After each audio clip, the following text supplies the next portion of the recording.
host HC, and with me is. Wolf.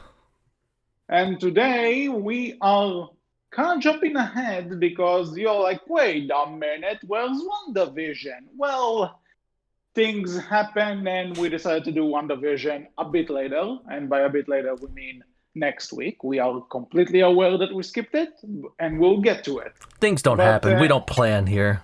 We just do. You're half correct, but because Falcon and the Winter Soldier just ended, we decided, you know what? Let's talk about it now while it's relevant and the part is hot.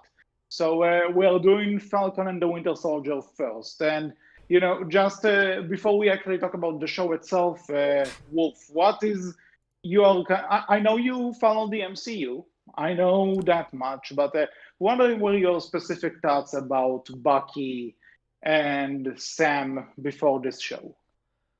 Um, so I've seen Captain America and the Winter Soldier, but I've only seen like Falcon. I've not seen like any movie that really featured Falcon. Like my big thing that I think the only movie I saw Falcon in was Civil War. Or no, that's when you see Winter Soldier. That's when all that happens too. So yeah, I've only seen Civil War. That's it. Oh, okay. So that's my like. I've seen Bucky in some of the other films, right? Like when he's in the Infinity War and like some of the other films he pops up in. Falcon is there too. Sam is in Infinity War and Endgame. But yeah, like very small though. Like both of their parts aren't super big or anything. Like this is my first interaction with them. I guess you would say on a more focused on them more, right? Like they're more characters in this one, And honestly, because it's their show. Yeah, well, obviously it's their show, but it's also one of those things that, even in the previous movies, they are not that big. Like Bucky is in Captain America: The First Avenger, obviously, because I've seen that one too. So yeah. Yeah, okay, so because him and Steve are from the same time, time timeline, yeah, time frame. Yeah, time frame sounds. Yeah, and you obviously know what's going on with him. Winter Soldier is Sam's. That is Sam's first appearance in any of the movies, and that's also where he gets like the Falcon wings and the mantle and so on and so forth. Yeah. So like even before them, it's not like they had a certain movie to their name necessarily. They were Captain America's, they were Steve's, buddies. Yeah. In a sense.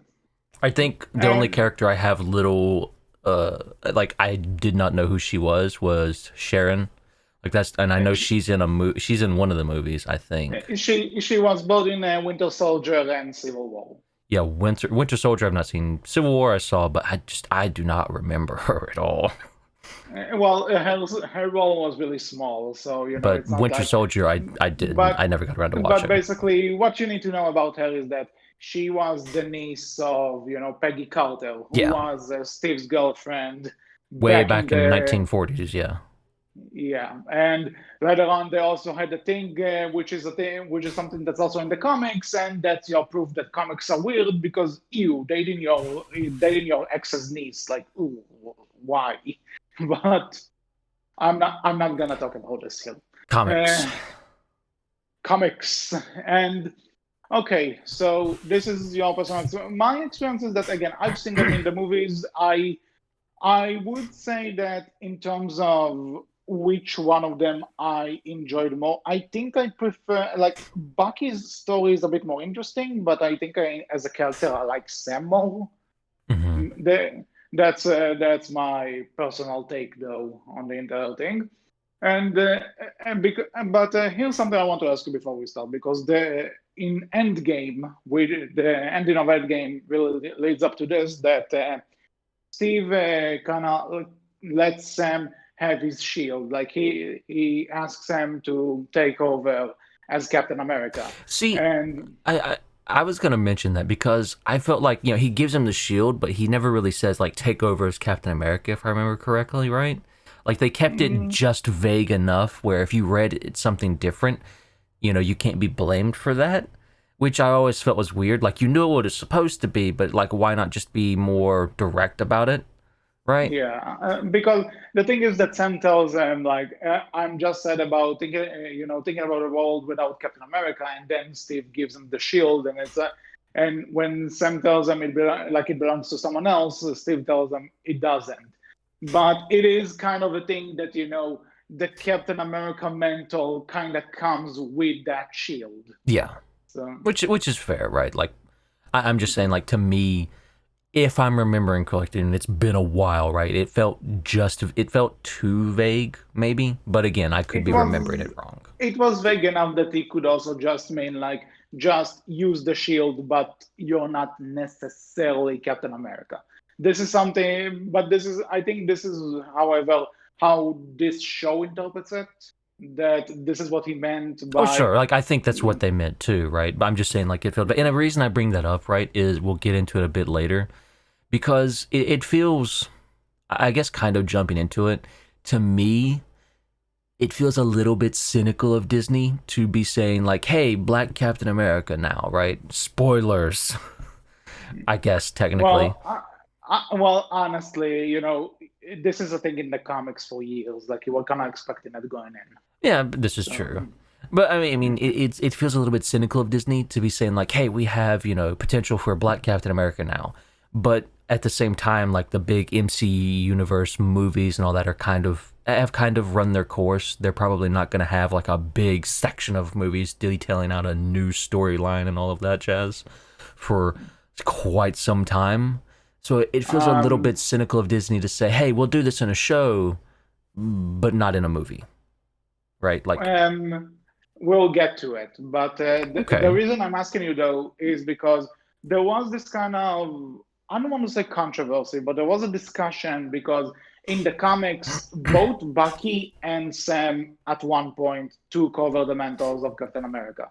Mm-hmm. So my question for you is like, would you prefer Bucky to have gotten the shield? No. No? Okay, that was easy. No. I mean, I get it, right? And there's nothing wrong with it, but I think it's so much more interesting that it's given to Sam, right? And I think it's interesting because of the very fact, because of what the show puts forward, right? How can a black man represent a country that does not represent him, right? That's what the show puts forward, and I agree, like, that's super interesting. That's an interesting way to take that, and I hope to see more of this, right? Yeah.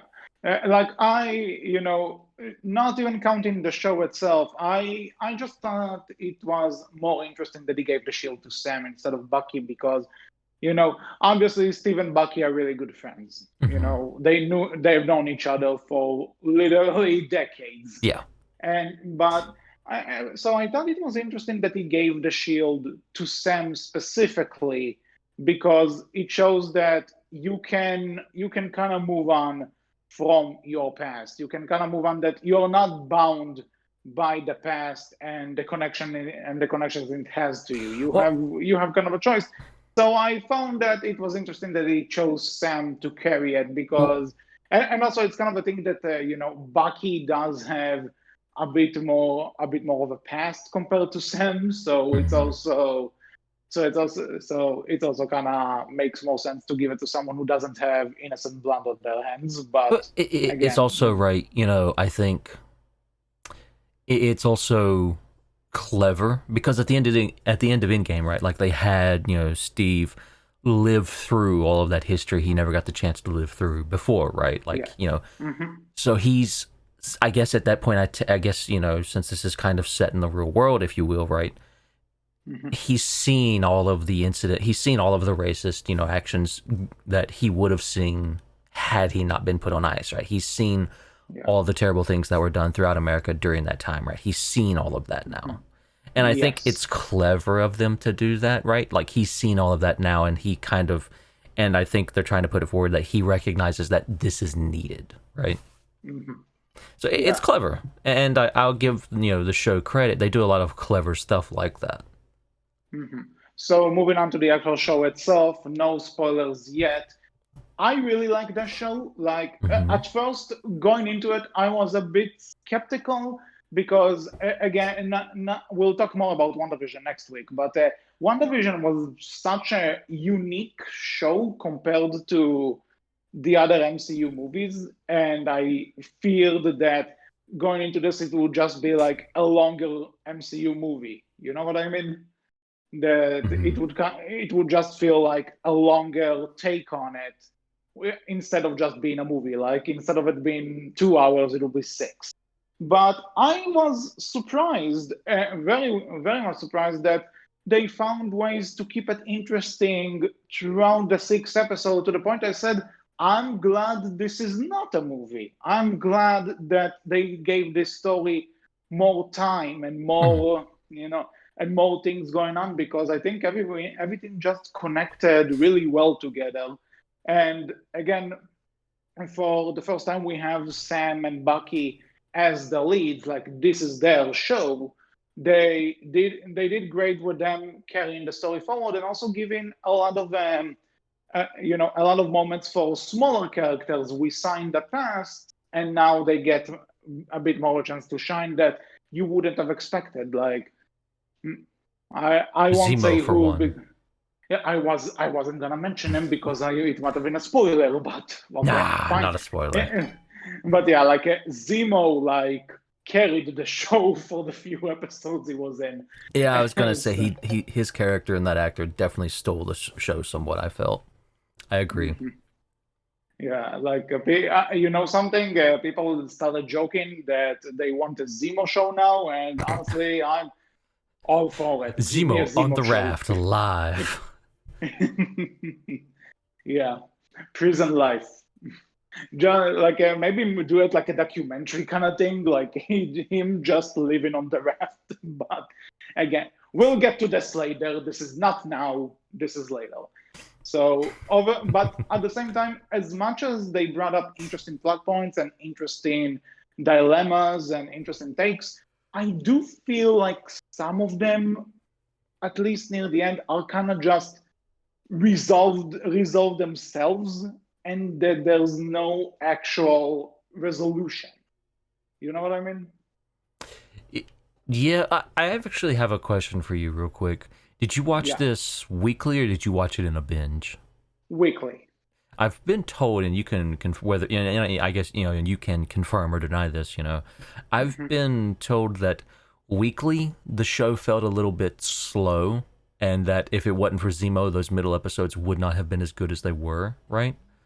Because I've been told, because I binged it, right, and I thought like everything flowed really well, it was really great, and I've been told it's way better to watch the show as a binge than it is weekly. Weekly, it's kind of slow and a little bit boring in Yeah, sections. I think it's one of those things that and I noticed this in with miniseries in general. Like again, this is a miniseries. Mm-hmm. So with a lot of shows like this, that you have just less than 10 episodes, and all the episodes connect. It's not like you have a big overarching plot, but each episode can kind of stand on its own. No, each episode leads to the other. This is a continuing story. Yeah.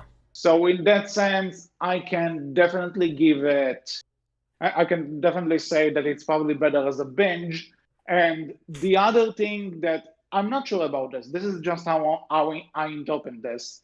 But watching it weekly, if uh, whenever an episode airs and the week wait starts for the next one, so for one, by the time the next episode comes out, and these came out on weekends, it's kind of like a thing that maybe, all right, I have to. There's this new episode of Falcon and Winter Soldier. I need to watch that, and it suddenly becomes like a thing that you're not doing for fun. You're doing as a chore. You know what I mean? Yeah, I get you. So, Because you don't want to but be again, spoiled on it and miss out and all that. Yeah, I understand yeah, that. and the other thing that when I watched it weekly, and it also kind of depends on the corners of the internet I'm in. There's this, and this was a problem with WandaVision too, that you get so many theories between episodes, Well, like, yeah. and you like there are so many theories and so many people who say reports say that this character is gonna show up, and reports say that this character is gonna show up, and reports say that this is gonna happen, and this and this, and by the time you get to the next episode, you're like, for one, so done from hearing about this show. Like you are. I was like burned out of the show after the first episode just because people didn't shut up about it until the next episode came out. And then there's the entire thing that people, I think in terms of the general thing is that that's what the MCU has done to people, though. You know, on the one hand, kinda, but at the same time, it is different when people are talking about a movie when a trailer is released and until the movie itself comes out, then every week. Fair. But still, I feel like that's what the MCU has done to people, though, with all the theories and like theory crafting, and this could happen, or this could happen, or this could happen. Yeah, and which is why actually Marvel started editing, you know, mis-editing trailers. Like if you look at Infinity War, there are shots that are not in the final movie, and some shots were edited for the theatrical release because they wanted to fool people who actually sit down and analyze those things so that they won't figure the plot out, because Age of Ultron suffered from that. Did not know that. Yeah, and I think in Civil War too, like they removed Spider-Man from shots he was supposed to be in, so that you won't necessarily know what his part is in the movie. Okay. But back to this, so there was also this thing that, you know, when people hear all the time like these rumors of people heard this, people think this is gonna happen, and then you wait this week and it doesn't happen. It might bring you down a bit when something you heard so much about and maybe were looking forward to doesn't happen. But that's my take on it. That's fair. That's completely fair. Yeah. For you know, again, right? Like speaking in general thoughts, I enjoyed the show. I agree. Like I think it's really well done. I don't really have many complaints about it. Watching it as a binge, I think everything was really good on it.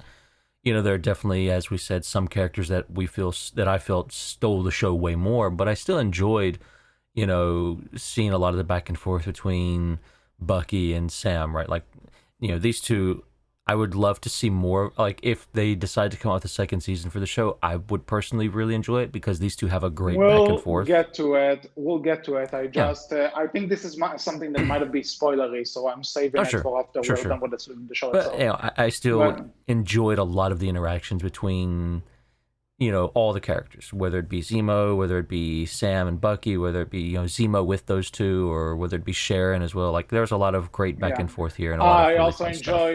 I also enjoyed like the back and forward from other characters. You know what? Let's just jump into spoilers because it's a show that's kind of hard to talk about without general spoilers. Thoughts. We really enjoyed it. Yeah, go give it a watch. Good show. If you liked Sam and Bucky in the movies, then you should definitely check it out. If there's any one thing I would probably complain about, to me, some of the editing during fights was a bit like all over the place, right? They had they do those camera flip. Sometimes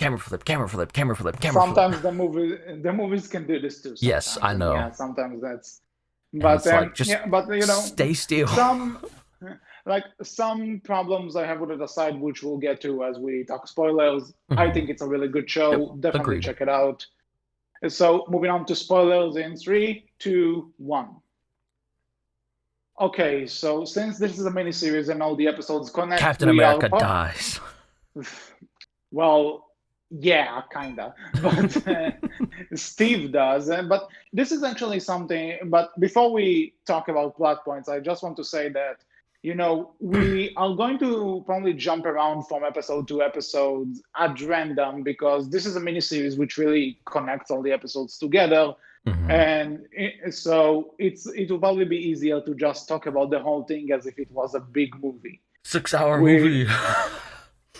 Well, honestly, we did the Snyder Cut. That was for, you know, getting there. But And also, if this would like get a By the way, Blu-ray Snyder release or Cut, something. this is how you do fucking character. People actually smile and joke, for God's sake. Christ.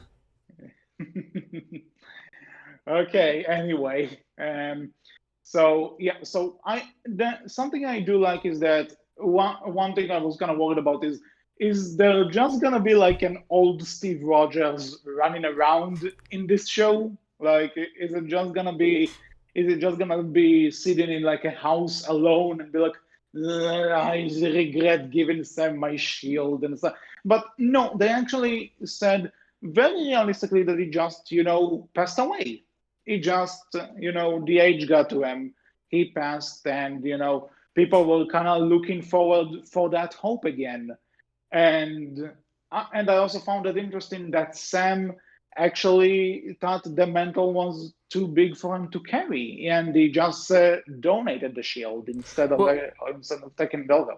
It's not so much, again, right? It's not so much that the mantle was too big for him to carry. It's more so that, again, like the show kind of spends all 6 episodes slowly going into this and delving into it in the background where, the Captain America mantle, even in the comics, right, has a very checkered past of representation, right? Like, how can you claim that this hero represents America when there's a large, again, section of the population within the U.S. that really isn't represented by this country at best, and at worst, really don't feel like they're even welcomed in this country a lot of the time. Yeah. For very good reason. Look around currently, right? Yeah, so again, and I get it, but at the same time, when he gives the shield up, if I recall correctly, it happens before these topics are brought up. Oh yeah. Like, when he gives the shield up to him in the movie, right? It's very none of this is brought up. It's just very vague, very like, hey, passing the mantle down, moving on, right? It's just a little thing at the end of the movie. That's when it. When Sam gives the shield to the museum, that's before all of the like plot points of I don't feel like this country represents me. I don't, this shield used to stand for something I don't believe in, and all that. This is not brought up when Sam gives away the shield. This is fair, right? It works into it very slowly. At first, it very much feels like I agree. I can see where you're coming from now. Yeah, it does feel like this doesn't feel like it belongs to me, kind of thing at first, and then as it goes on, it gets more into why he feels that way, right? Yeah, which actually the point, like, so Sam's sister and we don't see them in the movies. These are new characters for the show. Like, maybe they appeared in the comics, but what I mean, this is their first appearance in the MCU. Yeah. And I did find it interesting that, like, you have this guy who, like, serves in the Air Force and the Army, and is an Avenger too. Like, this is like a top tier person you call for when things go bad, and suddenly you go back to his home and you find out that his family can't support themselves. They can't keep their family business. The family business. They can keep the family business. And when they go to the bank, it's kind of like Tony Stark is no more, so who the hell is paying them? And like the bank guy is really an asshole that he like denies giving Sam money, and then like, so can I get a picture with you? With you doing the wings thing? It's like, I was legit. I wanted to punch that guy. Like, seriously, this was so. Like you said, this is bring up those themes that how am I? This is the people I protect, and it doesn't seem like they care about me at all. And I mean, again, and that's completely fair, right? That's something that, again, like paralleling the real world effects of how that does India's, how that does feel and how that can be, right? And it's interesting because you have this character, you have Sam. And Sam is very much an optimist, and it comes off as like he didn't think this was a thing that went on, right? Like, it didn't seem like, to him, like, oh, because I am who I am, I'll be able to do this, I'll be able to get this. But even he, faces that problem now. Even he kind of, and And they do come back to later, like, and they have him state, like, I'm not an idiot. I do get that this stuff happens. I do understand this. But, you do still have that optimism there for him, like, that willingness to still fight and that willingness to still stand up. Which is good that, they get to that later and they do show you more and more of that, right? Mm-hmm. And you see that he's not giving up in a lot of ways, like in terms of like, for one, the family business, and two, with as we found out, the black super soldier. I forgot his name at the moment. Let me see if I can find it. I think it's Isaiah. Yeah, it's Isaiah. Be. It's Isaiah. And also, when he takes upon himself to like stop. What's the girl's name again? I'm Carly. Stuck with name. The main villain, supposedly. Carly Morgenthau, the Flag Smashers. So, she's the one who leads that group. Mm-hmm. So, also with her, that, even when she's done having any trust in him, he still tries to talk it out with her. He still believes that she would listen if she just gives him an opportunity to talk. She doesn't, but he does have, like, the morals of, for lack of a better term, Captain America. Mm-hmm. So I really like this. And something I also like about the first episode in particular is that Bucky and Sam, despite the show being named after them, are basically separated for that entire episode. Yep. And we kind of see what Bucky's been up to, and that his life is still basically hell for a lot of other reasons. Well, it's also very much that he's putting himself through that, right? Like, he lives in an apartment building close by someone whose son he killed, a long time ago when he was doing work as the Winter Soldier, right? When he was by the way, when this was revealed that the old guy he helps, that Bucky killed his son, that when you find out about this, that one actually hit me. That one was like, oof. Them. And then they even show, like, he's crossing names off in this little book of people he's trying to make amends with, or in a lot of the cases, right, try and right a wrong with by getting them arrested because they were a part of Hydra, right? Like, you see this senator woman who he gets arrested because she's still doing illegal stuff, right, and using her power, being corrupt and stuff like that. And he gets her arrested, and he, like, crosses her name off in his book. It's like, I did it, and I followed all the 3 steps you gave me, Doc, and who definitely didn't follow the 3 steps the Doc gave him. Because, obviously, Bucky, but at the same time, right, I love how they bring that book back up throughout the show, right, and how it's important to him, and how that also was, a thing that Steve used to do when he first, came off the ice and everything, when he was getting used to the world. That he had the now famous list of things he needs to catch up on. Mm-hmm. And this is actually something that in the final episode, I think, I'm not sure, like, there's a point where we see Zemo crossing off his own name. I don't remember. I don't think so. I know he was reading a book, but I don't remember if that's what that was. It was very quick. Mm-hmm. Well, there was, I remember something like this, but okay. But and then we have the both of them started in 2 completely different points. Both of them having to deal with their own problems, and the psychiatrist also tells Bucky that, like, why aren't you in touch with Sam or those other people that can help you? And he's like, no one can help me. And the thing that brings them back to Sam is Sam's decision to give away the shield, and surprise, surprise, America picks a new Captain America. Mm-hmm. So, what did you think about John Walker? I was just about to ask you, what are your thoughts about John Walker? I mean, I don't hate him. I think, right, he's not a bad person, right? He's a war veteran. He's had to, and they're very clear, right? He's a war veteran with a kind of a checkered past, right? Like, they even have a conversation with him and his partner, Lamar, who, like, the things we did in Afghanistan, we didn't deserve those medals we were given. Sure, we were given them, but the things we had to do and the things we saw, stuff like that, right? We didn't deserve it. They talk about that. They get that across very clearly, right? That he does have a bit of a history where, everyone tells him, like, hey, you're always the one who makes the right choices, you're the one who does the right things, but that doesn't come easy for him sometimes. He does have that bit of checkered history, and he does lose out to his emotions more often than not, or he can anyways. But also, like, they do show him also, being in a very emotional place and saying, hey, I still have to do the right thing, because he chooses to save some people at the very end, even though he is in a very emotional place and wanting revenge for his friend who's killed, right, Lamar, during the course of this show, right, in fighting the Flag Smashers. And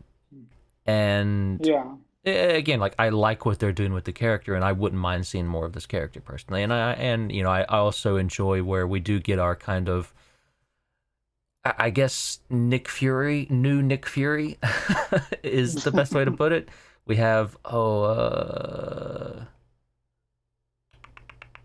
we have a Julia Dreyfus, I think is how you say her name, playing Valentina Allegra de Fontaine, the new Nick Fury. Essentially, kind of, because Nick Fury is still around, because with Simon Spider-Man Far From Home that takes place. So but she's kind of like doing the Nick Fury thing of, hey, we operate in a moral gray area, and I have superheroes working for me and stuff like that, right? Yeah, I get what you mean. Okay. But like, not jumping too far ahead, I like, this guy as Captain America for the brief moment he has it, and I like him as U.S. agent, potentially for the future. Yeah, this is what they imply, that he's gonna become USA agent, and I'm not sure. I know John Walker is a thing in the comics. I'm not sure if he actually becomes US agent, but even if not, it's a cool idea. It's a cool thing to tease for the future. Now, but in terms of the character itself, like, I think a lot of people hate him not because that, like, how dare they give, like, the Captain America mantle to someone else? You're supposed to not like him. Yeah, you're supposed to. Like, he looks like the type of person you'd want to punch in the face. No offense to the guy. No, again, I think that's the idea, because when you first see him and, like, you just see that smug-ass face, and you just get this, and again, I think it was completely intentional in terms of the writers, the directors, and the actor, to make you look at him and say, fuck that guy. Like, because he has this smug-ass face, and I think they knew that this wasn't gonna be a good, a replacement people were just going to be okay with, because it's like, Sam needs to the shield, You're already on edge when he gets that mantle. And when you see him get it, this is like the final nail in the coffin, which makes you go, no. But the thing is, and I think when people hate him, it's not just because that, obviously the reason that it's not Steve, but it's also, they wanted you to not necessarily like him at first. And I thought it was actually a smart choice to start the second episode with him explaining how he got that mantle, and how he has his own sort of pressure getting that role. But kind of a personal thing is that when he talked about, like, oh, I didn't know Steve personally, but when I see him in recordings and interviews and stuff, I feel like we could have been close. It reminds me of a colleague of mine who I hate, that was just one of those, like, God, you're a dick. But and so, again, like you said, you're meant to think that. You're supposed to feel like that. You're meant to, but also, but another thing is that I'm glad, though, like, even though you're supposed to hate him, you're also given a lot of reasons, like you said, to why exactly he got that role, why he's Captain America, that there is some credit to his name. He does have experience. He did show that he's capable of taking on missions and do it, even if not morally correct, do them well. Again, like, he's I also love how, like, they show very quickly, that he's not the type of person to follow all of Steve Rogers' ideals, right? That Captain America, right? he's not the type of, they show very quickly he's not going to follow things that way, because they even show the costume, right? He has a gun on his side. That's not something Captain America, Steve Rogers in the MCU at least, would do, right? Like, that's just not him.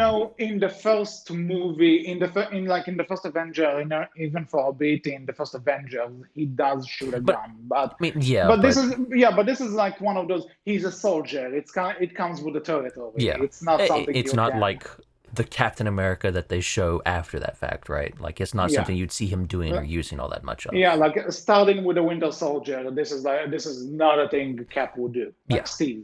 Yeah. But again, the point though is, like, they show very quickly, like, this isn't that Captain America.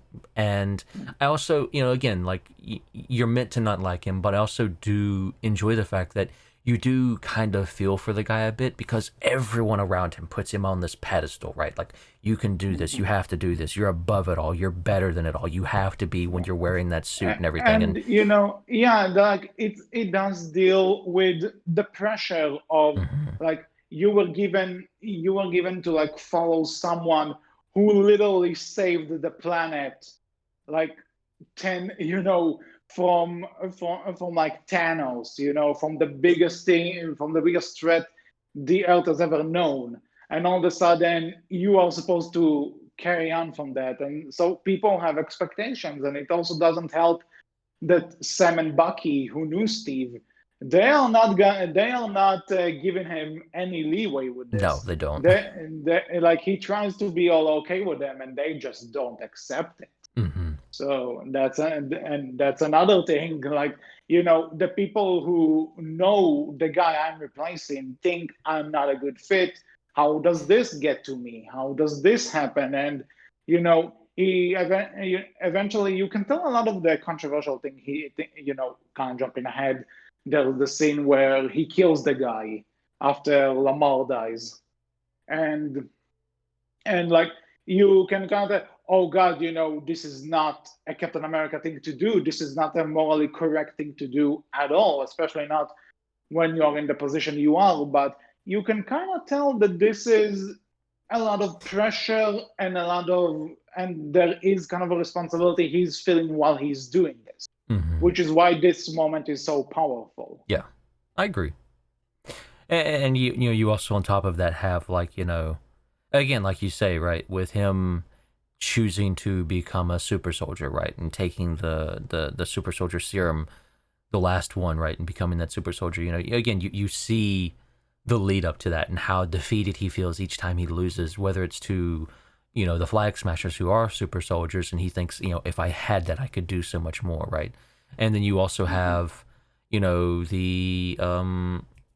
the Black Panther people. What do they go by? The Wakandians. Yeah, the Wakandans, but the Wakandan people who go around fighting people. Like, I know the woman's name is Io, but I don't remember the rest of, like, I don't remember the group's name. I forget the group's name. I can't forget myself, but this is actually something tying back to the Dora Milaje, if I'm pronouncing that right. The Dora Milaje. Okay.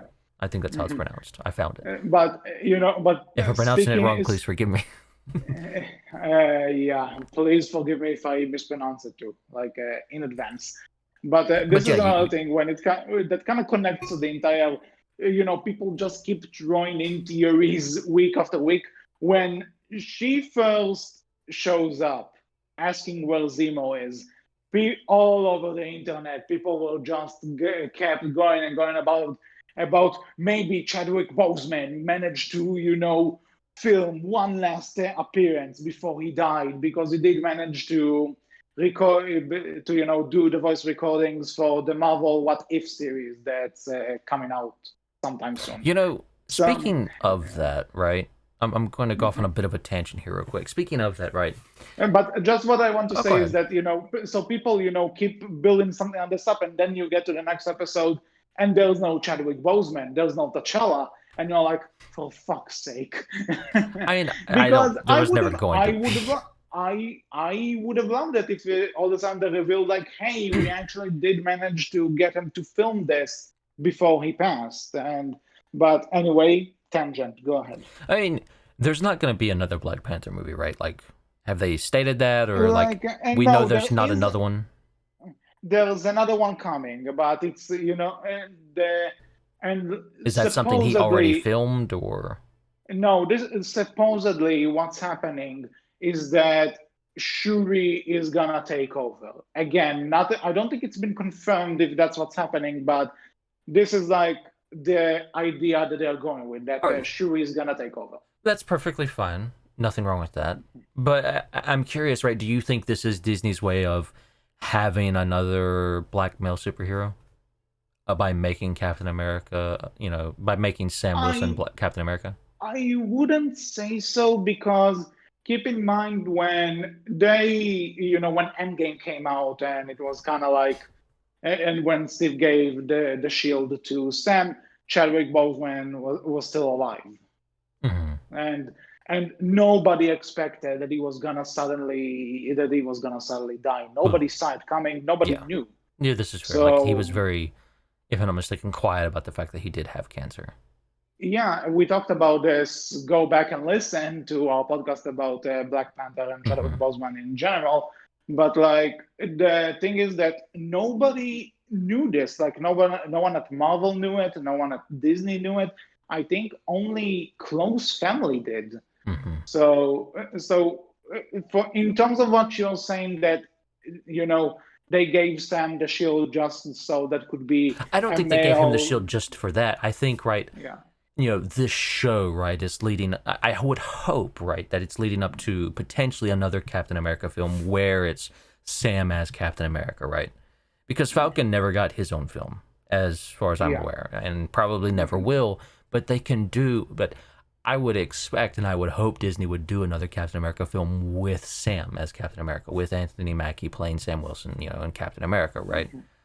Yeah. Because I think that could be very interesting. And it would be a chance for Disney to actually put their money where their mouth is. Sure, you're willing to do this in a show, but what about a movie, right? Mm-hmm. Why again, give us that in a movie? We'll talk about this soon. But talk about it the thing, because I want to make sure we got everything about the show out of the way. But, Fair. So the thing is that we have the Wakandians in here trying to hearing that Sam and Bucky let Zemo go, and they are not taking this well at all, because this is the guy that killed their king, and by that I mean T'Chaka, not T'Challa, but and but I like the fact that we got to see more of them, because I think there is a planned Wakanda show too. Interesting. So I'd be up for that. So it's definitely. I'm totally up for that. But so it's interesting to see those soldiers going on other missions, and actually that there's a continuation with them, and we didn't just forget until the next Black Panther movie, whenever that will be. And so for one, there's that. I mean, it's going to be so boring, though, because they're just going to win every single fight because they're just so damn good. I love just how they come in, and, you have, John Walker, right, as new Captain America, like, hey, I think I can take you. Let's not do this. You don't want to do this. And they just wipe the floor with him. And it's also funny. They just wipe the floor with Bucky, too, because I love how, you see her fight Bucky and then just do that shit to his arm and his arm falls off. Yeah, because this is another thing I want to say, because, the Captain America shield is vibranium, which came from Wakanda. So it is funny when you take that into consideration. It is funny that he thinks he can beat these people at their own game, basically. But I love, in that fight, right? You have Bucky's face when his arm falls off. He's just like, you can do that? And I even love, you even have Sam ask, did you know they could do that? And Bucky just puts his arm back, no. Yeah, because. And also, Bucky was kind of trained in Wakanda after Civil War. T'Challa kind of guided him and stuff, and it's like, nobody told him that they can just do that, and it's it's entertaining to see that they have fail safes just in case. Yep. But again, that was a really, and I love, again, we talked about it before, right? Zemo during that fight, just kind of sitting there watching everybody fight, drinking a tea, and then it's like, well, time for me to make my leave, and he just goes into a bathroom and sneaks out of a sewer drain while everyone's busy which fighting. By the way, is completely ridiculous. But it feels so in line with his character up to that point, right? Yeah, because that's true. Everything leading up to that, right? Like you have this Zemo where, again, like when we last saw Zemo, he was this very kind of dark character, right? Where he just, he had, considering everything he'd done, right? He was in a very kind of dark place and he was a very dark character. And then you see this Zemo on the scene and he's a lot more playful, if you will, a lot more jokey kind of, but then you see him kind of put on that mask later, right? And just see, that kind of darker side to him once again, where when he's killing all of those bounty hunters like it's nothing, just so easily when he puts on the mask, right? Mm-hmm. Yeah. Earlier in the series, again, like when Zemo's in the show for the 2 or 3 episodes he's in, like he absolutely steals it, in my opinion. Mm-hmm. Like in the episode after they break him out, and he tells them to go to that bar and stuff. And you just seeing him like in his element in the places where he knows everyone, he knows how everyone is acting, how they're gonna behave to seeing him, how everything is gonna work out. He's like top tier smooth. And the other thing I like is that they could have easily just went the route of these people put me in a prison. Whenever I can get rid of them, I will. But no, he actually saves them a couple of times. He never, until that fight with the Wakandians, he's on their side. He helps them out when they need him. Mm-hmm. So, he's a human or something, and not a villain, not just a basic villain. Which, by the way, I also like that Sharon is a bit skeptical about helping them at first. Like, she's not necessarily happy about everything that went on since the blip, as they call it, since Thanos. And since everyone came back, should say. Mm-hmm. Yeah, since everyone came back, and that actually affected her. Like, I'm not sure if they confirmed if she disappeared or not. But this wasn't a good time for her. Well, I like how, right, you have this setup where, even the blip itself, right, with billions of people, millions or billions, whatever, coming back, right. You have this entire setup of that causes problems. Mm-hmm. Everyone kind of, it'd been 5 years, right. Everyone had started to move on, and all of a sudden everyone's back, right. And, maybe what the Avengers did wasn't necessarily a good thing, and now everyone kind of has to work around that and live with that, and that's caused a lot of problems. And the way people are handling it has caused problems. That's why the Flag Smashers become a thing, and that's why, the Flag Smashers, want to take things back to the way they were, where, the world isn't divided by borders and stuff like that. The Flag Smashers, they are, kind of the main focal point villain, but they're not really a villain group per se. And right? this is one, and like on the other hand, though, they have an interesting motivation, and they have an interesting point of view that you're supposed to go like, no, not necessarily, but they also have a point. But at the same time, I feel like, at least in the way the show handled them, they are kind of the weakest part, because when I'm talking about how much I enjoy Sam, I enjoy Sam's arc, I enjoy Bucky, I enjoy Zemo, I enjoy John Walker as a guy I'm supposed to hate, and I also enjoy seeing Sharon back, and how the Wakandians are related to all of this. But then I get to them, and this is the point where, like, I'm supposed to care, but for some reason I'm not. I'll tell you what it is. I'll tell you what I think it is. I enjoy Carly's arc. I don't enjoy how they finish her arc with Sharon killing her. And I feel like Carly this is another thing. was killed just to set up, just to give more setup to Sharon as the power broker. That's what it feels like. I feel like her death wasn't really deserved or earned in any way, and that they could have done that differently. She didn't have to die in that moment, but I feel like she died just to set up Sharon for potentially a future season as the power broker. Yeah, but this is another thing though, that you have this group which which again, interesting motivation of like maybe the Avengers didn't necessarily do the right thing, because in some of the earlier movies we do have those point of views of people who think the Avengers are actually dangerous and that they're not heroes at all. Hell, Zemo started as someone like that because he wanted to break the Avengers apart because the events in Age of Ultron ended up with him losing his family, Mm-hmm. which again, so I like that idea, but at the same time, with Zemo, they did this thing. I'm talking about Civil War, not here, not in this show. Yeah. They did this thing. They did this thing that he did. He had a good reason, but he also kind of because he also he killed T'Chaka and stuff. But then he has this scene with T'Challa, who tells them, "I am not gonna, I'm not gonna let what motivated me, what motivated you get to me as well." And this is why Zemo is in that prison. He's punished for the things he's done, even if he thought was right, they were right.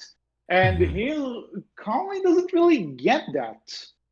She does, and not only doesn't she get it, it's also a thing that suddenly Sam comes to those people, after this entire thing goes down, and the rest of that group is sent to the raft, and Well, no, they don't make it.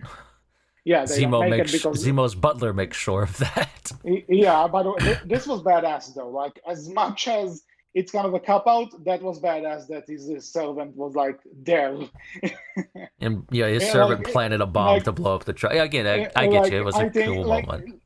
yeah, it's a cool this is like I would have expected like Alfred from Batman to like do it or something. So, but not necessarily, but you know what I mean.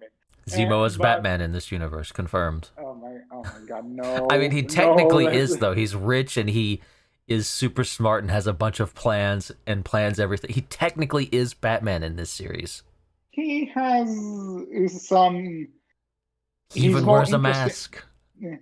He's more interesting though. I would say. I'll tell you, like depending on the version, Bruce Wayne can just be boring and Yeah. one note. So again, depends on the version. Zemo But even lost his parents, his family, like Batman too. He really is Batman in this universe, HC. He really oh is. my God, He's a Bruce you Wayne that went evil. hashtag Zemo is Batman. Let's get this shit trending. Oh my You're God. welcome, Internet. You're welcome. Yeah, you're welcome. Who would be the Joker?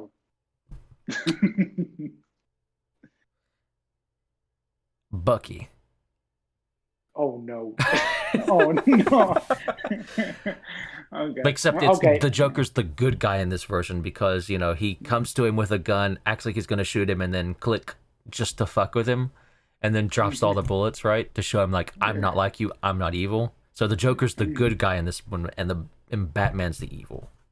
Evil guy. Aside from that being a Role freaking reversal. awesome what if, like honestly, someone need to. I'm not sure if somebody did it, but like if someone at I'm DC sure they happens have. to be listening, I'm sure they can't not have. Mm-hmm. Okay, but we'll talk about DC at other time. We're talking about the good comic books. Oof. Like, okay, I do like DC. Just that gets but you're welcome, Internet. whatever you say, Cricket Man. Anyway, going back to what we were talking about. So so Carly is dead, and some of her teammates are taken to the raft and they're killed by Jimmy's butler. But this kind of leads. So this entire group we focused on, and we kind of want to see what's going. They dead, like they done. Yeah, they were written out of existence. Pretty if much. You will. Like they give you this kind of bait and switch of one world, one people at the very end, like, oh, the rest of Carly's group is going to get free and they're going to be back. Then boom, explosion, they're all dead. Yeah, because and when we see them dead, this is going on with Sam, now fully Captain America, talking to those guys and telling like, we lost lives today because of the decisions you made. We lost lives today because of so on and so forth. And he gives over that speech, and and it's a good speech and a good point. It's like a good thing to take away from it. But when you get down to it and you know that Carly and this entire group are dead, it feels like a bunch of empty words, which honestly maybe didn't even tickle these assholes, and that nothing really changed afterwards. I mean, it does change, but I think the problem is, right, you want to see Carly's group kind of redeemed in a way, right? Like you want to see, like, these weren't terrible, evil people, right? These were people who were hurting, suffering, and they had the power Because to that's hit what back, the show and so they because did. that's what the show tries to get across. They weren't necessarily villains. They were just people who tried fighting for their point of view. And yeah, you And could argue they did it in the wrong way, right? Like yeah, absolutely, they did it in the wrong way. yeah, they did it in the wrong way. Don't get me wrong, but again, I again bring Zemo from Civil War into this. That he kind of did the same thing, and they didn't kill him off, even though Well, yeah, the thing is, right? Like the big argument is like Zemo wants to kill Carly and the others off, right? Because he sees, the super soldiers, they're going to all go evil. They're going to all go bad. They're going to lose out to the serum and think of themselves as superior and stuff like that. And then you have Zemo and Sam having that conversation, and Sam says, "What about Bucky? You never killed Bucky." And Zemo even tells him, "Touche." And then that's it. And that you have that moment where Zemo and Bucky meet one another. And again, like I talked about, you have Bucky pointing the gun at him and it goes click. Bucky showing Zemo that I'm not going to turn into what you think I am. I'm not going to do the things you think I'm going to do. I'm better than that. And kind of showing that there is potentially another Steve Rogers out there, within Bucky. There is the potential where people can change, people can do better than what you think, right? They're not going to just this is fall to another that. thing. And again, here's like, another, that's the because thing, they Sam and set up. Zemo are going back and forth about Carly, right? Like, 'cause Zemo says Carly's going to continue to escalate and get worse and worse and worse and worse. And it's because of the serum. And Sam's, coming back as, it's not because of the serum, it's because of everything she's having to deal with. It, they as people are having to deal with. That's why that escalation is happening. And this is another thing, though, which kind of makes me think this was all kind of a big, this entire thing kind of resolved itself with no one really learning anything. That there's a point where Conley actually tells Bucky, like, do you know what it feels like? Do you know how it feels when you realize that you are fighting on the wrong side? Or something along those lines. Yeah, that you're fighting from the wrong side, and he tells her, "Oh, I've done plenty of that." Because, and again, it shows that people who did bad things can be redeemed. Bucky is trying to be redeemed, and he also walks to the guy who killed his son, and he tells him, "I killed your son."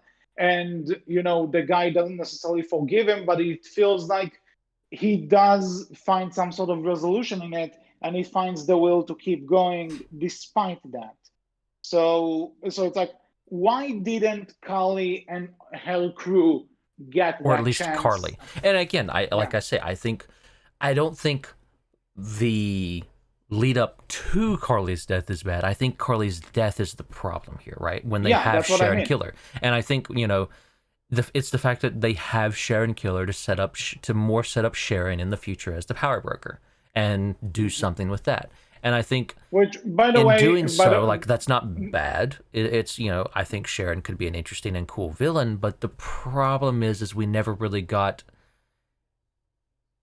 any kind of major resolution with Carly. And then again, maybe that's the point. Not everyone gets to have that kind of resolution, right? Mm-hmm. Maybe that's something to look at too. In the fact that that's fine.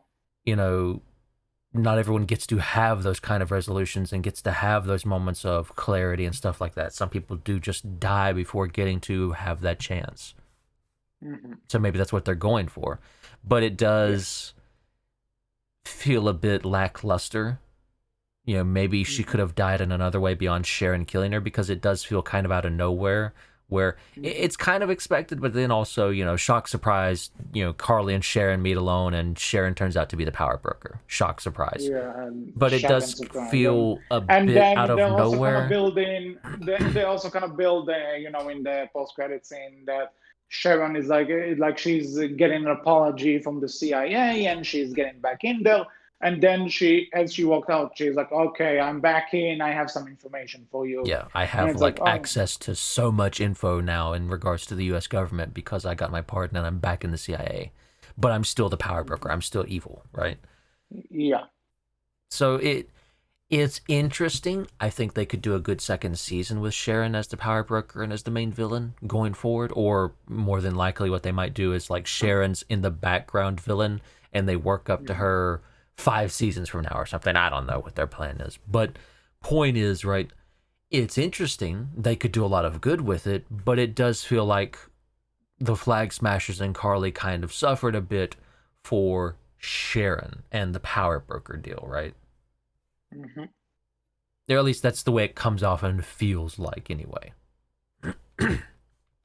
which Yeah, does I see kind of what you're hurt. talking about. Which does, I think, and that leads back into that's why I think, and I agree with you, that narrative was hurt somewhat, right? Mm-hmm.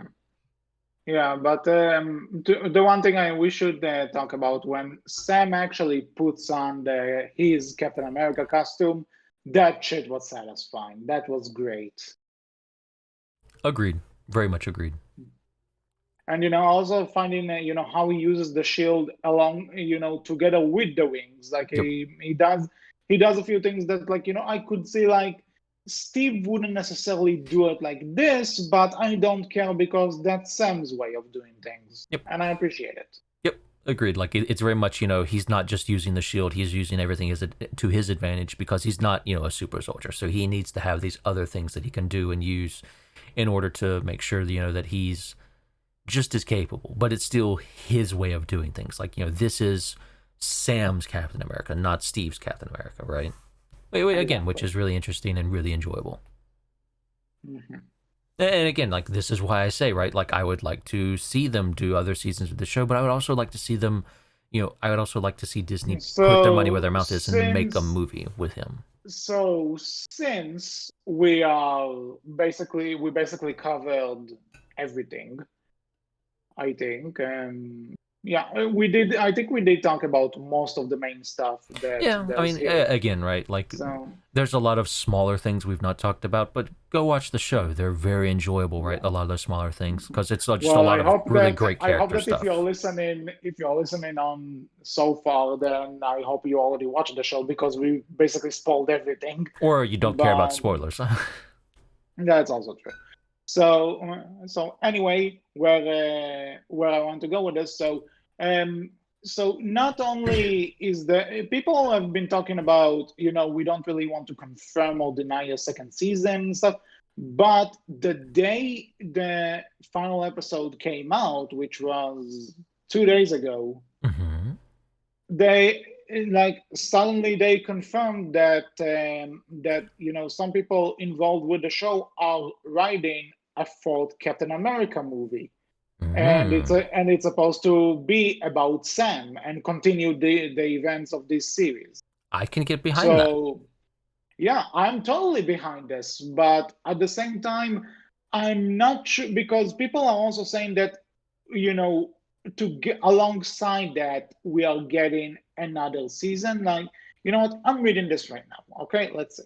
On April 23rd, the same day of this final episode, Spellman and series writer Dylan Moson will reveal to be writing the script for a fourth Captain America movie that was expected to revolve around Wilson and continue the events of the series. So that's a thing. Now, Nick Romano of Entertainment Weekly believed the second season with the title Captain America and the Winter Soldier had been inevitable given the way the series ended. However, knowing the report about the fourth Captain America film added to intrigue of what direction Marvel Studios would go in. So, considering something that Kevin Feige said about the second season. So, with that sense, I want to ask you, would you prefer like a fourth Captain America movie, or a second season, or both? I would say both, but the reason I would say both is for a little bit different of a reason, right? It's all well and good. Like Disney's not known for their shows. I think when most people think Disney, they're talking about Disney films. When most people think MCU, they're thinking about the films, not so much the shows, right? So to do, a Black Captain America in a show, it's one thing, but it doesn't really, it means something. But I think to do it in a movie, that's way more mainstay, and especially a movie that's going to hopefully cover the things that, again, right, like you have to remember, Captain America's not been that great at representation in the past in regards to the comic books, and even in general, like, right, looking at Captain America as a symbol, he's supposed to represent, the United States, America. That's his representation. He's supposed to represent that country and be those kind of values, except the fact that a lot of those values do result in people living here not being represented at all, at best, and many of those people, again, feeling like they really don't belong here or aren't welcome here. And that's, again, putting it somewhat politely, really, So it's one thing to make a show covering that, because Disney shows, they're always willing to explore and do more with their shows, but their movies, Disney's always been like, pull back a bit, let's not, that's Disney, right? So for them to make a movie doing this and covering this, that's a big step for Disney. And I think it's one that they should be willing to take. Like, you're willing to do this in a show, do it in a movie. If you can do it in a show, do it in a movie. Put your money where your mouth is, right? Because that's where Disney's, that's not where Disney makes all their money at, let's be honest. But that is, where they make a lot of their name at, right? Like Disney, that's what Disney's known for, their movies. Most general populace, they're not talking about the Disney Channel. They're not talking about, Disney shows.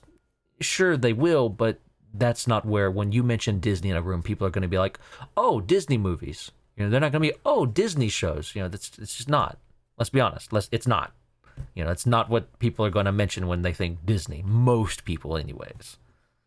So I think they should do both, because of the fact that I think, this character deserves a film, right? Because, again, Falcon's not gotten a film.